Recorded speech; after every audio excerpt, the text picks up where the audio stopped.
কি হচ্ছে এটা? বাচ্চা বিরিয়ানির দোকানে কি হচ্ছে এটা? কি ঢালছো এটা? কি ঢালছো? হ্যাঁ, বিরিয়ানি জুস। কি ঢাললে এটা? বিরিয়ানি জুস কি ঢাললে? কেওড়া দিলে।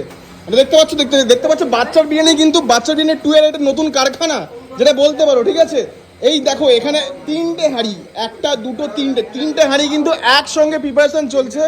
এখানে মনে হয় দম দেওয়া চলছে, যতদূর দেখে বোঝা যাচ্ছে। এখানে দম দেওয়া চলছে নাকি? এটা দম হচ্ছে নাকি? এটা কি হচ্ছে? রাইস সেদ্ধ হবে?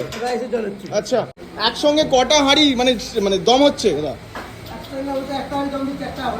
একটা হয়ে গেছে, একটা দিচ্ছ। আচ্ছা, এদিকে কিন্তু পেঁয়াজের জুসটা রেডি করা হচ্ছে, দেখতে পাচ্ছ। এখন কেওড়া গোলাপ আর মিঠা ভাতের এখানে মশলা সরানো হবে এক্ষুনি।